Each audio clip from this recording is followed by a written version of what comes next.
কেমন আছেন সকল? জানেন কি কেন পুরুষেরা মহিলাদের থেকে লম্বা হয়? কখনো কি খেয়াল করে দেখেছেন? নিশ্চয়ই খেয়াল করে দেখেছেন। পুরুষেরা সাধারণত মহিলাদের থেকে লম্বা হয়।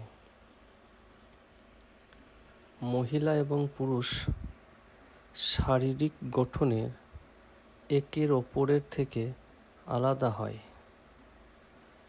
এবং এই পার্থক্য প্রকৃতি তৈরি করে দিয়েছে। এমন একটি পার্থক্য আসে মহিলা এবং পুরুষদের উচ্চতায়।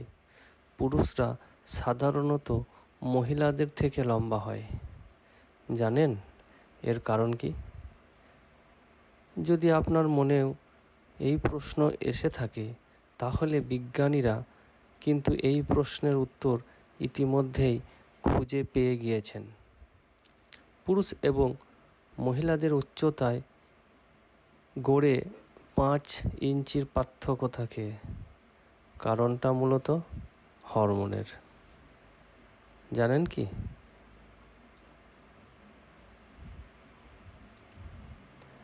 আমেরিকার এক ব্রিটেনের দলগুলি মিলিয়ে প্রায় 10 লক্ষ লোকের ডিএনএ পরীক্ষা করেছেন, যেখানে জানা গিয়েছে একটি বিশেষ জিন পুরুষদের মহিলাদের থেকে লম্বা হয়। গবেষণা presidency of the national academy of science এ প্রকাশিত হয়েছে। উচ্চতা প্রধানত জেনেটিক কারণগুলির উপর নির্ভর করে। পুরুষ এবং মহিলাদের মধ্যে এক্স এবং ওয়াই ক্রোমোজোমের উপস্থিতির উচ্চতাকে প্রভাবিত করে। পুরুষদের ক্রোমোজোম সংযোজন XY হয়, যখন মহিলাদের XX হয়। ওয়াই ক্রোমোজোমের কিছু জিন, যেমন SHOX শর্ট স্ট্যাচার হোমিওবক্স জিন হাড়ের বৃদ্ধি এবং উচ্চতাকে নিয়ন্ত্রণ করে। পুরুষদের মধ্যে ওয়াই ক্রোমোজোমের উপস্থিতি এবং এর সঙ্গে সম্পর্কিত জিন উচ্চতা বাড়াতে সাহায্য করতে পারে। যদিও SHOX জিন মহিলা এবং পুরুষ উভয়ের মধ্যে থাকে, তবুও এর প্রভাবে পার্থক্য থাকে। এর কারণ হলো SHOX জিন ওয়াই ক্রোমোজোমে বেশি সক্রিয় হয়, যার ফলে পুরুষদের উচ্চতা বাড়ে। এই নতুন গবেষণার পাশাপাশি মহিলা ও পুরুষদের উচ্চতার পার্থক্যের পিছনে কিছু অন্য কারণও থাকে, যেমন হরমোনাল পার্থক্য। উচ্চতায় পার্থক্যের একটি প্রধান কারণ টেস্টোস্টেরন এবং এস্ট্রোজেন হরমোন থাকে। এই জিন পুরুষদের মধ্যে বেশি কাজ করে এবং এটি প্রায় 25% পর্যন্ত পুরুষদের বেশি উচ্চতার কারণ হয়। বাকি পার্থক্য টেস্টোস্টেরন এর মতো সেক্স হরমোন এবং অন্যান্য জেনেটিক কারণগুলির কারণে আসে। নমস্কার, সত শ্রী আকাল।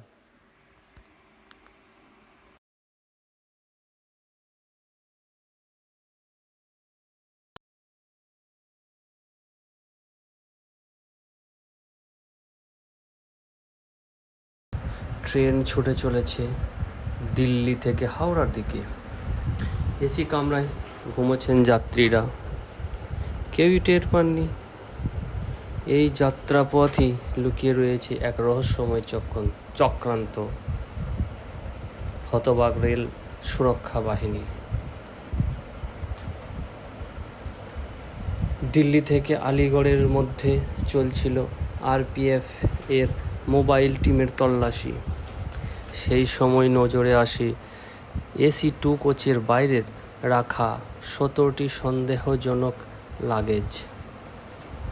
যাত্রীদের জিজ্ঞাসাবাদে জানা যায় এই লাগেজগুলি কোনোটি মালিকানায় তাদের নয়। পরে অবশ্য জানা যায় সেগুলি বহন করেছিলেন কোচ অ্যাটেন্ডেন্টসরা। তারা সন্তোষজনক উত্তর দিতে না পারায় লাগেজগুলি তল্লাশি চালায় আরপিএফ পুলিশ। তুন্দলা জংশনে ট্রেন থামলে লাগেজগুলি নামিয়ে খতিয়ে দেখা হয়। কি ছিল ব্যাগগুলোতে জানলে চমকে যাবেন আপনি। 3টি ব্যাগ থেকে উদ্ধার হয় 17টি দামি মদের বোতল, যার মধ্যে ছিল 5 বোতল 30 বছরের পুরনো গ্ল্যানফিডচ মল্ট স্কচ হুইস্কি, 12 বোতল 21 বছরের পুরনো রয়্যাল স্যালিউট। 3টি ব্যাগ থেকে উদ্ধার হয় 17টি বোতল। এই বোতলগুলির মূল্য হচ্ছে অনেক বেশি। 30 বছরের পুরনো 5 বোতল গ্ল্যানফিডচ মল্ট স্কচ হুইস্কির মূল্য প্রায় 5.52 লক্ষ টাকা এবং 21 বছরের পুরনো 12 বোতল রয়্যাল স্যালুটের মূল্য 3 লক্ষ টাকা। শুধু মদের আনুমানিক মূল্যই প্রায় 8.5 লক্ষ টাকা। এছাড়াও পাশাপাশি একাধিক ইলেকট্রনিক সামগ্রীও বাজেয়াপ্ত করা হয়েছে। আর এম দীপক কুমার সিনহা জানিয়েছেন, রেলপথকে অবৈধ চোরাচালানের পথ বানানো চলবে না। এই লক্ষ্যেই চলছে কঠোর অভিযান। সোনা, রূপা ও মদের মতো সামগ্রী পাচার রুখতে নিয়মিত তল্লাশি চালাচ্ছে আরপিএফ জওয়ান।